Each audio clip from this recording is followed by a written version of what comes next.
오병이어의 이야기죠.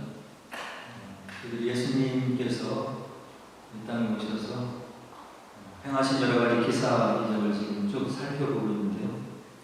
14번째 기사 이적에 대한 이야기입니다. 오병이어 이야기를 통해서 우리에게 주신 하나님의 메시지를 좀 생각해 보도록 하겠습니다. 보리떡 5개와 물고기 2마리 이야기죠. 예수님을 찾아온 수많은 우리들에게 양식을 공급하시고 먹을 것을 공급하신 그런 기사 이적에 대한 이야기입니다. 아마 교회를 한 번이라도 나가서 좀 다니는 그런 우리 크리스찬들은 너무나 익숙한 그런 이야기죠. 너무나 잘 알고 있는 그런 이야기입니다. 근데 중요한 것은 오늘 우리들에게 이러한 믿음이 있느냐 하는 거죠. 합리적인 것을 추구하고 이성적인 것을 추구하고 우리의 생각에 맞지 않는 것을 받아들이기를 거부하는 그런 서구 합리주의 철학에 후예된 우리들에게 이런 성경의 이야기는 사실 마음에 잘 와닿지 않는 그런 이야기일 수도 있는 것입니다. 납득이 안 되기 때문에, 이해가 안 되기 때문에, 이성적으로 도저히 있을 수 없는 그런 일이라고 우리가 생각이 되기 때문에 성경, 하나님 말씀 속에 기록되어 있지만 우리가 받아들이기가 어려운 거죠. 그리고 우리 인간의 생각하는 힘, 이성이라고 하는 것은 그 원리 자체가 또 모순율이라고 하는 그런 어떤 원리에 의해서 작동을 하기 때문에 이와 같이 우리 생각에 와닿지 않는 것을 받아들이기가 어려운 거죠. 그래서 우리가 섬기고 사랑하는 하나님의 말씀은 우리를 사랑하셔서 이 땅에 살아가는 하나님의 백성들에게 주신 이 성경 말씀에는 우리가 이렇게 이해할 수 없는 그런 내용들이 많이 기록이 되어 있습니다. 그것을 하나님 말씀 속에 들어있는 영적인 차원의 기록들이다 이렇게 얘기를 하죠. 인간의 문화를 사용해서 인간이 이해할 수 있는 언어, 문자를 사용해서 영이신 하나님의 뜻을 전하는 그런 문화적인 차원도 성경이 가지고 있지만 또 우리의 인간 이성이 합리적으로 생각해서 납득이 안 가는 그런 영적인 부분들이 또 하나님 말씀 속에는 많이 있는 것입니다. 이런 성경이 가지고 있는 영적인 부분들이 바로 이 땅에 있는 수많은 인간이 남겨놓은 그런 서적들과 분명히 다른 그런 부분들인 거죠. 그리고 이런 영적인 부분들이 있기 때문에 우리가 성경을 하나님의 말씀이라고 그렇게 고백할 수 있는 것입니다.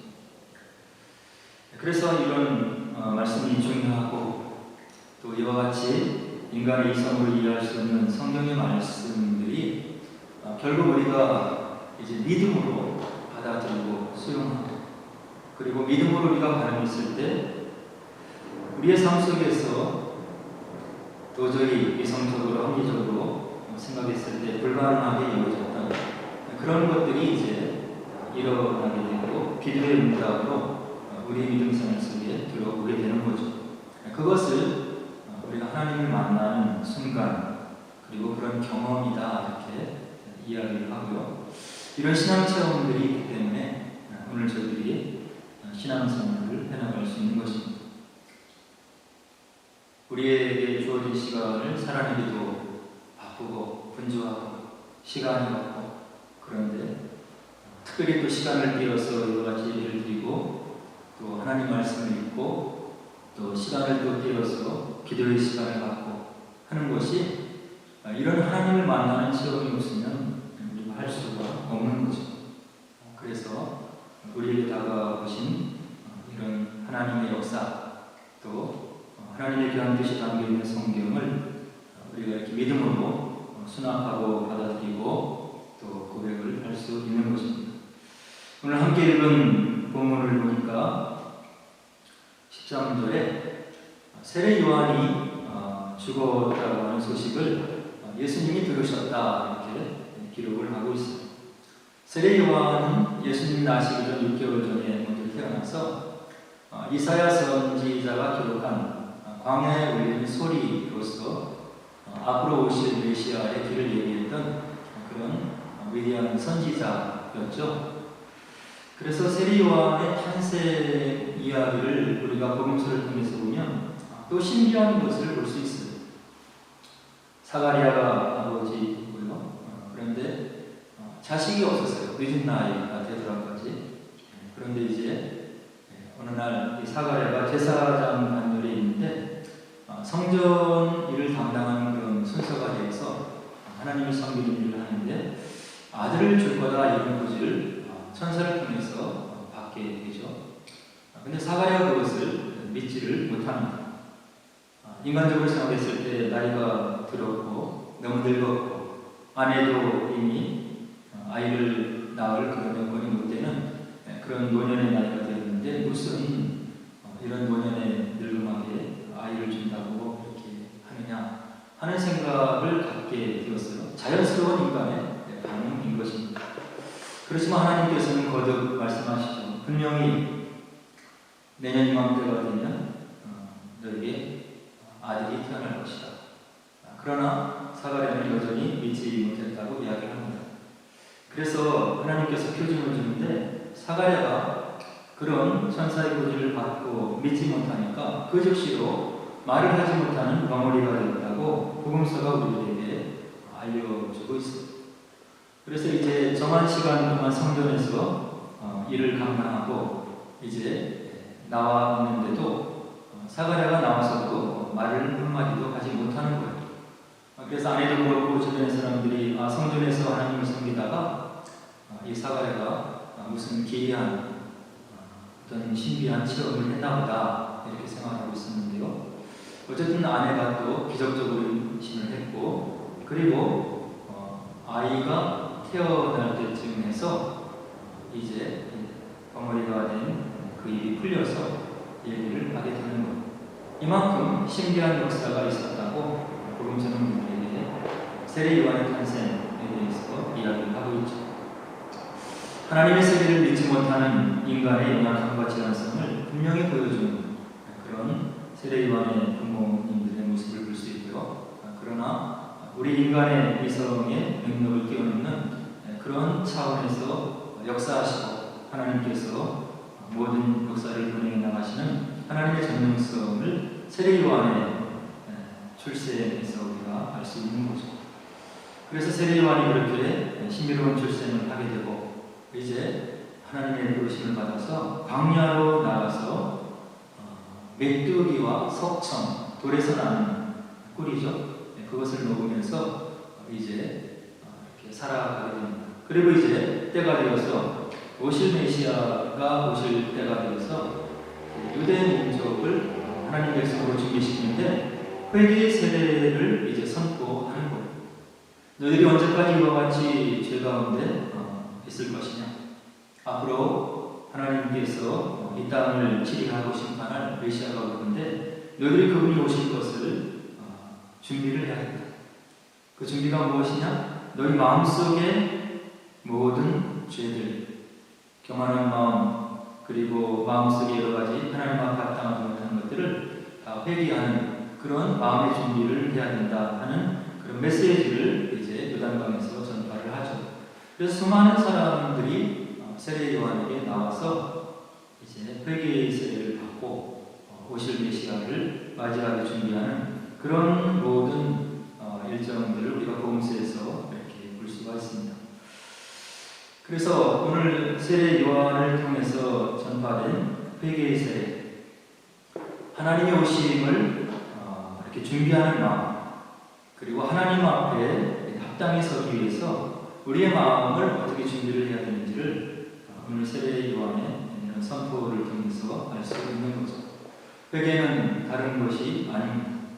하나님 앞에 내 의를 내세우고 그리고 나의 주장을, 의견을 주장하는 그런 마음을 내려놓고 자신을 돌아보고 하나님의 은혜가 아니면 하나님의 백성으로 살 수 없는 그런 연약한 인간임을 고백하고, 그리고 하나님으로 더불어 나의 생애와 모든 삶의 여정, 믿음의 여정이 의미가 있음을 고백하는 그런 겸비한 마음을 갖는 것을 회개라고 이렇게 얘기를 하고 있는 겁니다. 회개를 왜 해야 되냐? 우리가 사도 바울의 고백을 들어보면 알 수 있는 위대한 사도 바울, 하나님 나라의 셋째 하늘까지 올라가서 그 신비한 하늘 세계를 체험하고 수많은 기사 이적을 행했던 사도 바울, 죽은 자도 살리고, 그리고 독사가 그의 손을 물었지만 죽지 않고 살아난 사도 바울, 그리고 많은 사람들에게 복음을 전하고 하나님의 말씀을 기록했던 사도 바울이 디모데전서 1장 15절에서 뭐라고 고백하냐면 다음과 같이 고백을 하고 있는, 믿보다 모든 사람이 받을 만한 이 말이요, 그리스도 예수께서 죄인을 구원하시려고 세상에 임하셨다 하였다. 죄인 중에 내가 계십니다. 하나님 나라의 능력을 체험했고 하나님 나라의 말씀을 전했던 능력의 사도 바울이 이런 고백을 하고 있는, 내가 죄인 중에 괴수이다. 하나님의 세계를 직접 체험하고 셋째 하늘까지 올랐던 사도 바울이 이런 고백을 하고 있다면 저와 여러분들은 어떤 마음을 가져야 되는지가 자명하게 나오는 거죠. 나의 의를 주장하지 않고 하나님 앞에서 내 자신이 something임을 이야기하지 않고 오늘의 나가 있는 것, 오늘의 내가 이 자리에 있는 것, 오늘의 내가 생명을 유지하고 있는 것, 하나님의 전적인 은혜이고 내가 행하는 모든 것, 그리고 내가 생각하는 모든 것이 거룩하고 의로우신 하나님 앞에 절대적으로 세움을 받지 못하는 그런 미숙하고 미진한 인격임을 고백하는 그런 겸비한 마음이 우리에게 필요하다는 것을 오늘 세례 요한의 회개 세례를 선포하고 또 사도 바울의 이런 고백을 통해서 알 수 있는 거죠. 주님 나라에 갈 때까지 우리가 이 땅에서 늘 마음에 경성하고 끼어서 살필 것은 우리 스스로를 살피는, 하나님의 뜻 가운데 내가 있는 건지, 그리고 내가 혹시 교만한 마음 가운데 있지는 않는 건지, 이런 스스로를 살피고 하나님 앞에 절대적으로 겸비한 마음으로 살아가는 것, 이것이 하나님 앞에 합당한 마음임을 오늘 본문은 우리들에게 이야기해 주고 있는 거죠. 세례 요한의 소식을, 죽음 소식을 들으신 예수님께서 행하신 일을 오늘 본문이 13절에서 보여주는데요. 뭐라고 하냐면 배를 타고 떠나서 따로 빈들러 가셨다, 이런 이야기를 오늘 마태는 기록해주고 있는 겁니다. 아마도 하나님의 사역을 감당하기 위해서 광야에서 멧돼지와 석청을 먹으면서 고난의 삶을 살던 그리고 하나님의 사역을 위해서 마지막까지 순교하면서 헤롯 왕에게 목이 잘려 순교하잖아요. 그때까지 최선을 다해서 주어진 사명을 감당했던 세례 요한을 생각하니 아마도 예수님께서 마음에 또 슬픔이 몰려오셨던 것 같아요. 그래서 번잡한 군중사회를 떠나서 배를 타고 떠나서 따로 빈들에 가셔서 세례 요한을 추모하는 듯한 그런 모습을 보여주고 있는 거죠. 근데 예수님께서 이와 같이 빈들로 가셨다고 하는 소문을 듣고 수많은 무리가 또 예수님을 따라가는 것을 14절에 보여주고 있는 겁니다. 예수님이 어디로 가셨더라 이렇게 얘기를 하니까 큰 무리가 따라오는 것을 보시고, 그리고 예수님께서 어떻게 하셨냐면 그 무리를 보고 불쌍히 여기셨다, 이렇게 14절이 기록을 해주고 있습니다. 그리고 나서 그들이 필요로 하는 것, 그 많은 사람들 중에 있는 병자들을 또 그렇게 마음이 무거운 가운데도 그들을 고쳐주시고 하나님의 사랑을 베푸시는 예수님의 마음을 13절과 14절이 보여주고 있는 거죠. 이것이 저와 여러분들이 사랑하고 또 예배의 대상으로 알고 있고 섬기고 경배하고 그리고 다시 오실 주님으로 우리가 섬겨나가는 우리 예수님의 모습인 거예요.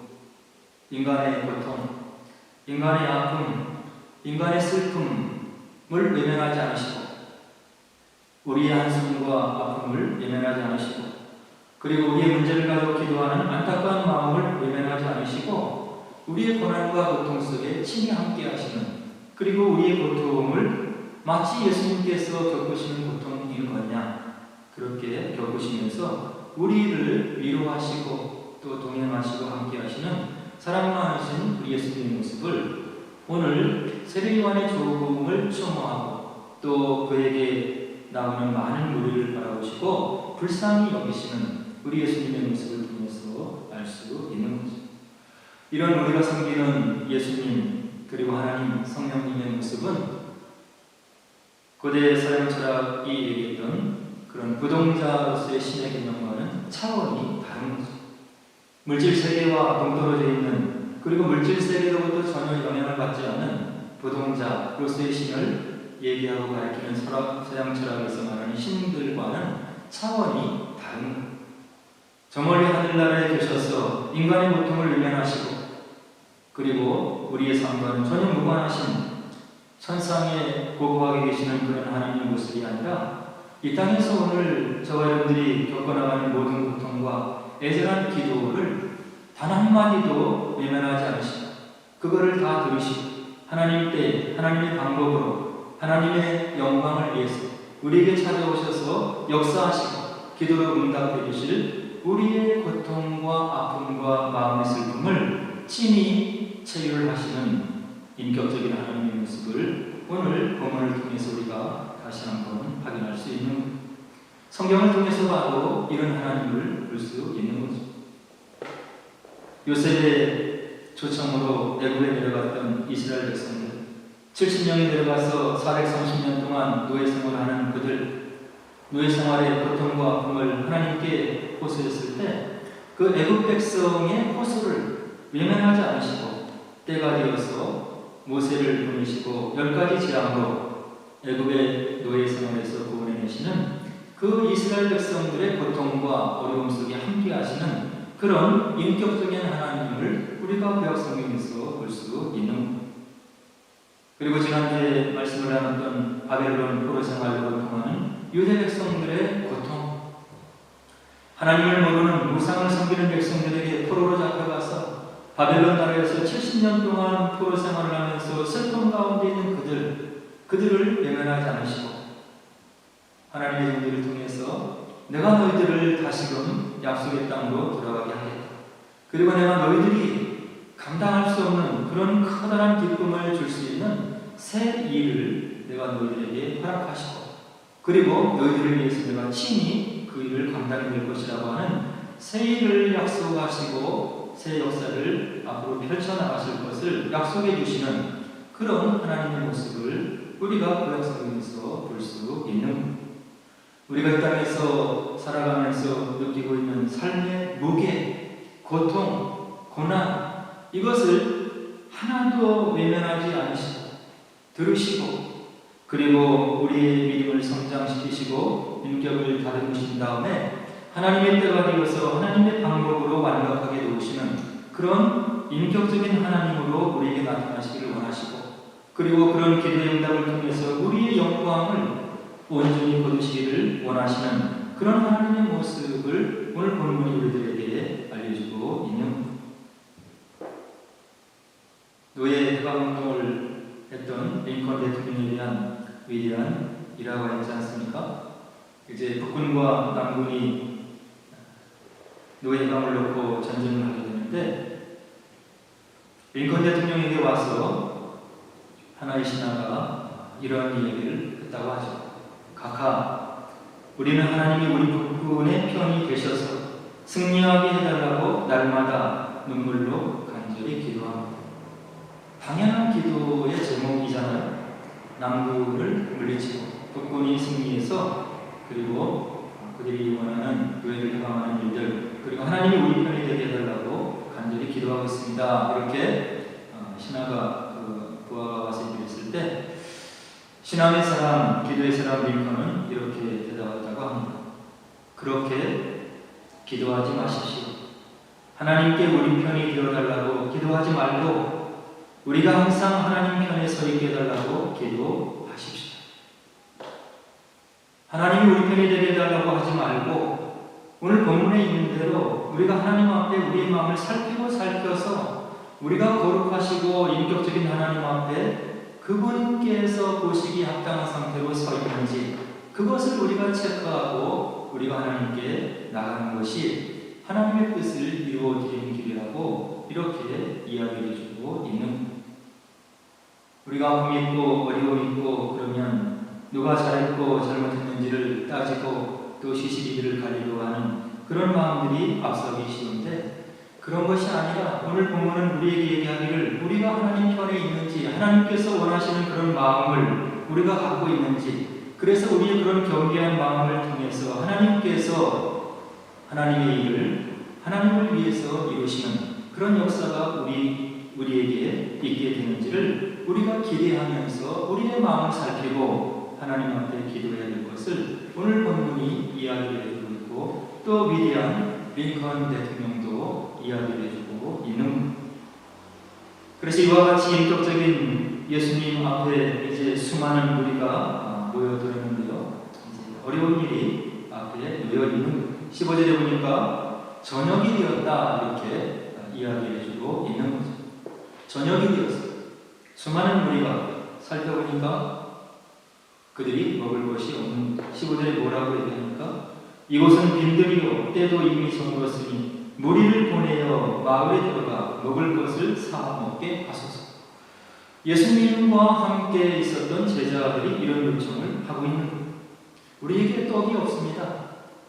그러니 이들에게 이제 가까운 마을로 내려가서 그들이 가지고 있는 돈을 사용해서 먹을 것을 사 먹게 해야 되지 않겠습니까? 제자들의 합리적인 그런 예수님에 대한 말씀이었던 거죠. 너무나 합리적이고 똑똑한 대답이고 그리고 우리들을 위한 현명한 해법이었던 거예요. 인간편에서 생각했을 때. 그러나 16절에 보니까 예수님이 이런 대답을 해주십니다. 갈 것 없다. 너희가 먹을 것을 주라. 갈 것 없다. 너희들이 먹을 것을 주라. 예수님에 대해서 제자들의 믿음이 어느 정도인지 그리고 예수님께서 앞으로 무엇을 어떻게 행하셔서 그들의 믿음을 성장시키실 것인지를 마음에 가지시고 제자들에게 이런 답을 주는 배고픈 백성들, 힘든 백성들에게 왜 또 마을로 내려가라고 하느냐? 그렇게 말할 것 없다. 너희가 먹을 것을 주라. 그리고 나서 제자들이 답변을 하죠. 너무나 어처구니 없는 그런 예수님의 대답을 듣고 제자들이 하소연하듯이 얘기를 하는 거예요. 17절에 보니까 여기 우리에게 있는 것은 떡 5개와 물고기 2마리 뿐이니 우리에게 가진 것이 떡 5개와 물고기 2마리 뿐입니다. 어떻게 이런 무리를 남자만 5,000명 되는 여자와 어린아이까지 하면 좋게 2만 명 된다고 이렇게 얘기를 하잖아요. 이 무리들이 어떻게 이게 식량거리가 되겠습니까? 하는 제자들의 합리적인 그런 답변이었던 거죠. 그러나 예수님께서는 그 마음에 뜻이 되셔서 그들이 가지고 있는 작은 정성을 보시고 이제 하나님께 나아가는 그것을 내게 가져오라. 그것을 내게 가져오라. 너희들이 가지고 있는 것이 무엇이냐? 하나님 나라를 위해서 하나님의 마음이 놓여져 있는 이 불쌍한 사람들을 위해서 먹이는 것이 하나님의 뜻이고 그들을 배불리는 것이 하나님의 뜻인데 그것을 위해서 너희들이 가지고 있는 것이 무엇이냐? 보리떡 5개와 물고기 2마리냐? 그것이 최선이면 그것을 가져오라. 그 정성과 그 마음을 하나님께서 받으시고 이 무리를 친히 먹이시고 입히실 거라고 예수님이 이야기를 해주고 있는 이것이 주님의 교회에 몸된 교회를 섬기는 원리가 되는 거예요.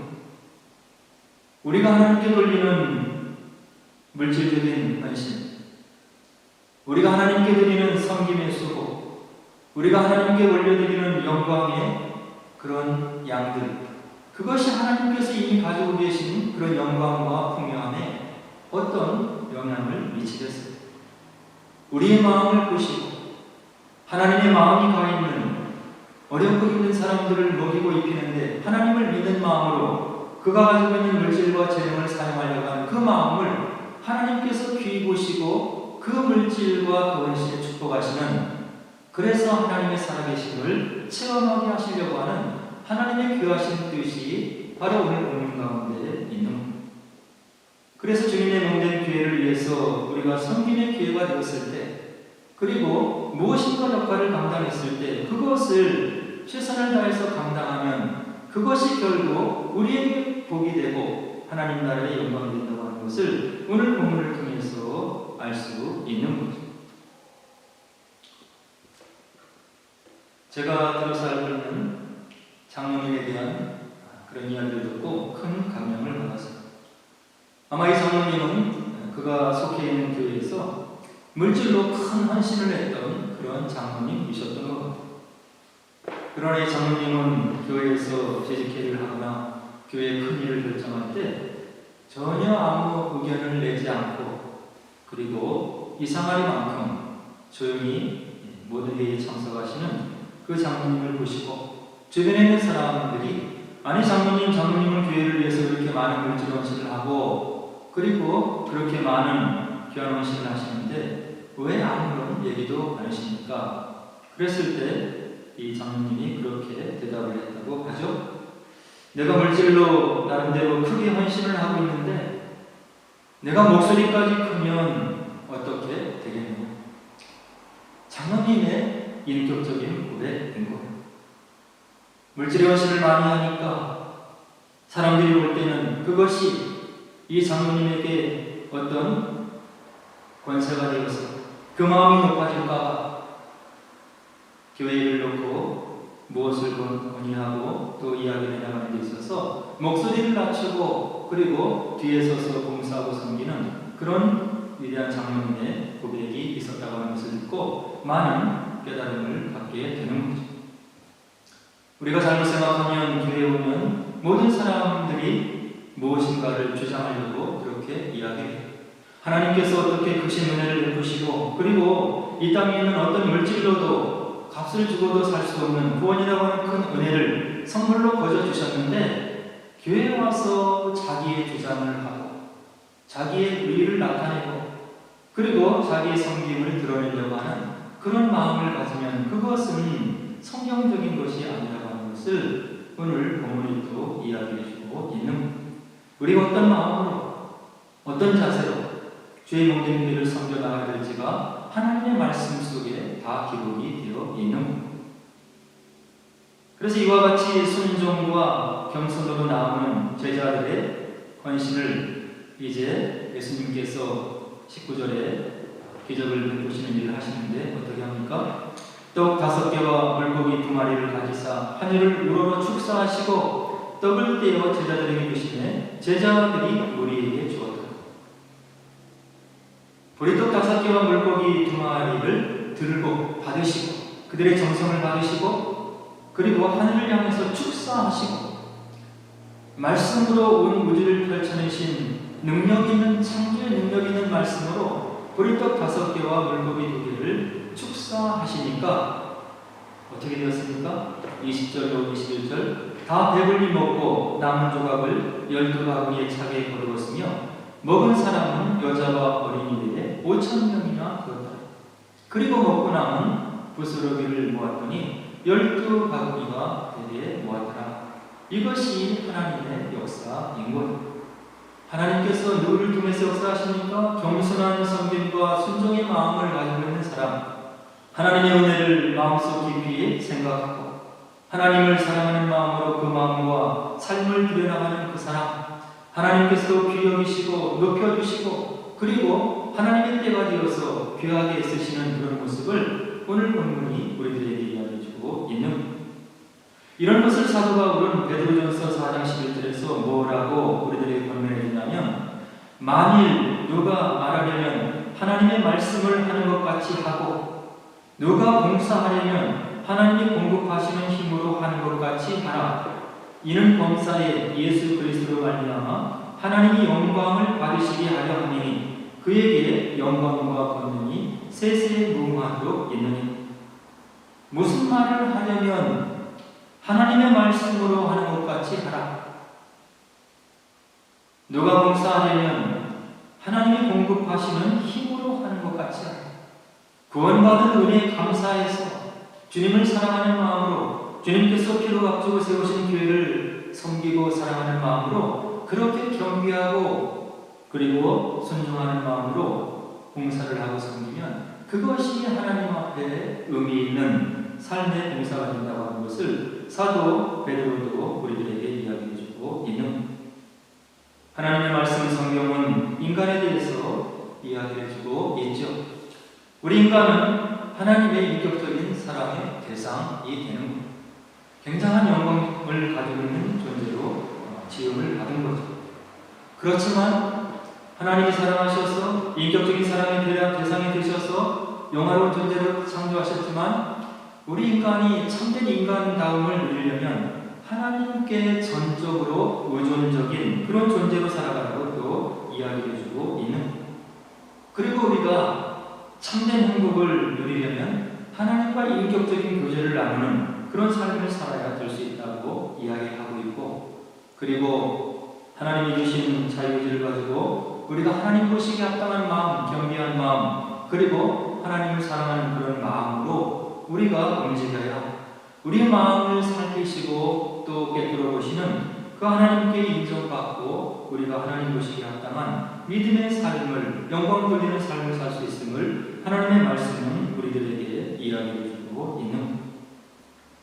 오늘 오병이어의 기적을 통해서 우리에게 주시는 하나님의 메시지는 우리가 가지고 있는 모든 것, 그것을 마음에서 겸비한 마음으로, 순종하는 마음으로, 하나님을 인정하는 마음으로 바치고 섬겼을 때 더 큰 축복으로 우리에게 임하시고, 그리고 우리의 그런 삶을 통해서 하나님의 거룩하신 그런 뜻을 이루어나가는 귀한 하나님의 동역자로 쓰임받을 수 있음을 우리들에게 분명하게 이야기해주고 있는, 이 하나님을 꼭 기억하시고 하나님 앞에서 우리의 마음을 살피시고 그리고 하나님의 마음에 합당한 믿음의 삶을 사셔서 이 땅에 얼마 안 되는 삶을 통해서 하나님과 동행하시고 또 커다란 영광을 돌려드리는 그런 믿음의 삶을 사시는 저와 여러분들을 주의 이름으로 간절히 축원을 드립니다.